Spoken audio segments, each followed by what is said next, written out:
For more on all this, let's bring in Fox News Sunday anchor Chris Wallace. Chris, good morning to you. Happy Good morning Friday. to you. You see, you just heard Catherine's report. The FBI and Crisis Time magazine in America is paying the price. A bold declaration. What did you make of that? Well, look, you didn't need Time magazine. It's a powerful piece, but you didn't need Time magazine to tell you that the FBI is under fire. There's obviously been a lot of criticism of the way they handled, or according to Clinton supporters, mishandled the Clinton email investigation. And then obviously you have a lot of Trump supporters who say that they badly mishandled the Trump investigation. In fact, it's one of the few issues that Clinton and Trump people agree on, is they all hate the FBI, or at least they hated the FBI under James Comey. On the other hand, we should point out that the person leading the investigation now is not the FBI director. It is the special counsel, Robert Mueller. And a lot of the criticism that's been directed at the FBI has not been directed at special counsel Mueller. Well, you assume a lot has to be done to restore the faith of the American people in the FBI. And when it comes to the DOJ, Kimberly Strassel out with a very powerful piece in the Wall Street Journal this morning titled "Why the Justice Department is Defiant." A House subpoena, another missed deadline. What is the department hiding? She writes, it's hard to have any faith in the necessity of the more than 300 redactions in the House Intel report, most of which the Republican committee members insist are bogus and should be removed. On every occasion that Justice or the FBI has claimed material must be withheld for the sake of national security or continuing investigations, it has later come out that the only thing at stake were those institutions' reputations. Another scathing review, Chris.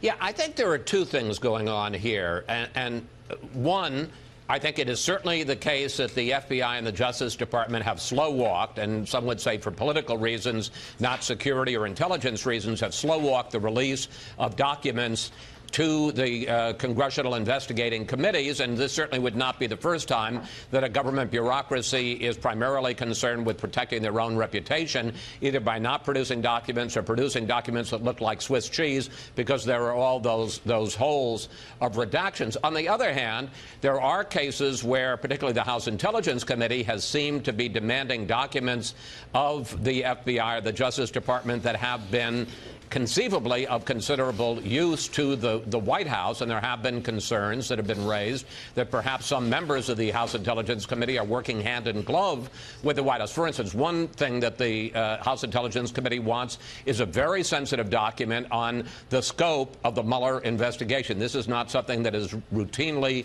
turned over. The special counsel is resisting turning it over, and there's obviously a concern on the part of the special counsel as to whether or not you turn that over to the House Intelligence Committee. It ends up with the White House, and they somehow use that to try to undercut the special counsel. So I think the two things could be true. One, that the FBI and Justice Department are not cooperating in an effort at bureaucratic self-preservation, but on the other hand, there may be cases where they have legitimate concerns that members of the House are doing the bidding of the White House. Remember, there are two members of the House who have talked about filing articles of impeachment against the Deputy Attorney General Rod Rosenstein, who oversees the special counsel investigation. I got to ask you about this media blitz that Rudy Giuliani has been on. Jonathan Turley went on the story last night with Martha, and he was looking back at the interview that Giuliani did with Farrow and Sean Hannity, and he referred to it as a not particularly stellar performance and suggests that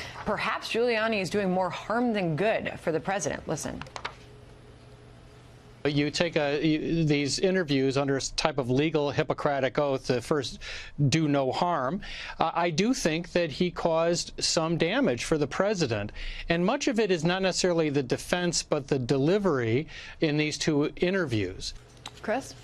Well, I don't think that Giuliani made the president's troubles go away with regard to the hush payment, but I've talked to some people high up in the president's legal team who indicate, look, this was the fact that when the FBI raided Cohen's office, they came up with documents. The documents indicated that, in fact, the President Trump had reimbursed Michael Cohen for the payment to Stormy Daniels. This was going to come out. The prosecutors knew this information, and a calculated political decision was made by Rudy Giuliani, the legal team, and the president. Better to get it out on their own terms than let the prosecutors put it out as some kind of dramatic revelation in court, or perhaps leak it to somebody else and put their own spin in it. So according to that argument, this was a bad fact. They had to get it out, and better to get it out on their own terms. Interesting stuff. We will be watching this weekend. Chris Wallace, Fox News Sunday. Who do you have coming on this weekend, Chris? Well, we know one guest we're going to have is Joe DeGeneva, the former U.S. attorney, briefly a member of the president's legal team, a strong advocate for the president on all these issues. He'll be debating somebody who is not so favorable to the president. We're going to try to drill down on all these issues. Did Giuliani do good or harm to the president? Can the president any president be subpoenaed? Can a president be indicted? A lot of legal issues people are wondering about. We'll try to get to the bottom of all of those on Fox News Sunday. We'll all be tuned in for that. Chris Wallace, thank you.